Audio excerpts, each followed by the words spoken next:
Hey guys, I thought I'd do a quick video on the business valuation process. This is the website verbeckassociates.com. Looks like this. First I would do this. I would go to business assessment.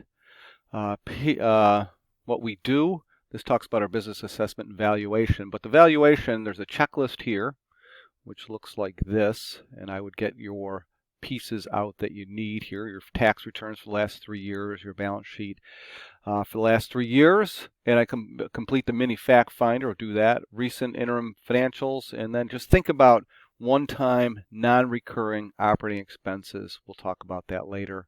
And a schedule of compensation paid to each owner, which is W-2, and include cars, auto, and all of that.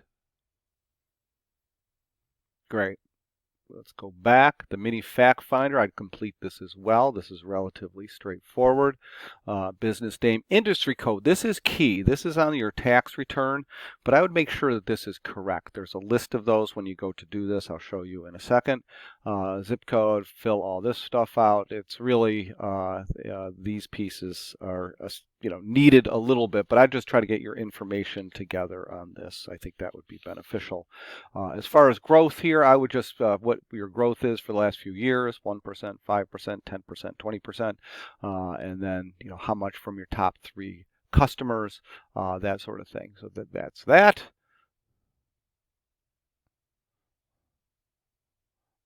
Go back to the first page, start a business valuation. So this is what's great. It's very simple. What you do is just enter name of the company, Verbeck Inc., zip code,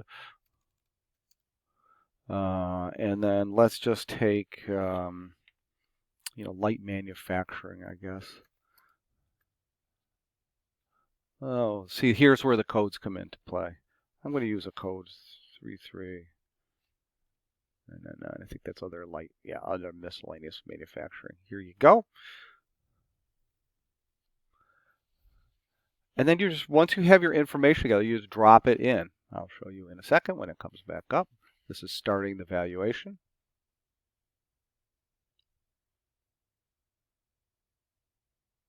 Takes a few minutes, apparently. Then there's 6 steps. 7 steps, excuse me. Okay, here we go. And it just entered the basic information here. So name, business structure. This is key here because this will tell you what tax return you use. I'm not going to go through this here. It goes 1120S. Why do we need this? Next steps. I won't fill all this in. But let me just fill a couple things in so you can see what's going to happen here. So I'm just going to use, let's go $6 million. Pre-tax income, 120 G's. Officers, 300. Interest expense, 40. Non-cash, really minimal. One time, we'll just use small numbers here, but this could be big. I mean, the PPP loan, that sort of thing would be a one-time piece. Enter this for the years that you have your tax returns. This will tell you, if you look here, this will tell you where to get the information. This is on your 1120S, 1A. This is da-da-da-da-da. And what it does is it just gives you the estimated value based on these pieces that you insert.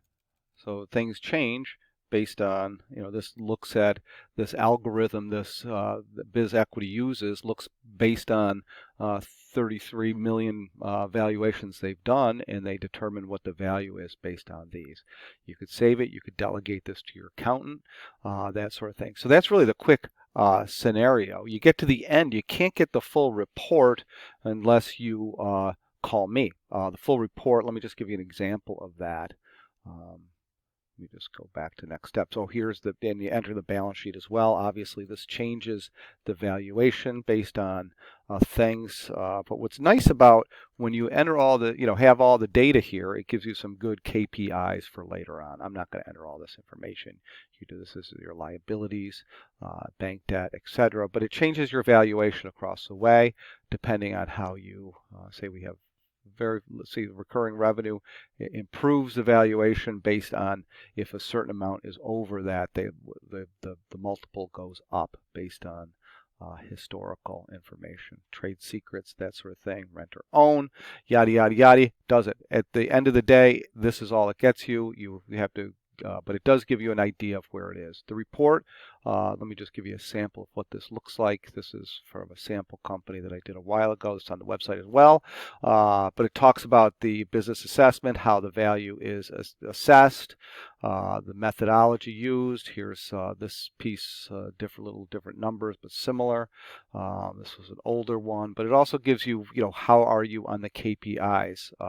Where are you compared to other companies, etc. It gives you a valuation or some metrics that if you do a valuation early enough in your life, then you could in your the business, you could work to improve it and update this based on this sort of thing. So it's really an awesome tool. It's very inexpensive to get going, for sure, and it's cheaper than doing a CPA valuation, which takes months and costs about 10 to 15,000. This takes a couple hours if you have your data together. There is some things to talk about and think through, but that gives you an idea of how easy it is to get the business valuation prepared, and just want to give you a quick overview of that. There were some questions on it, and that's really how you use it.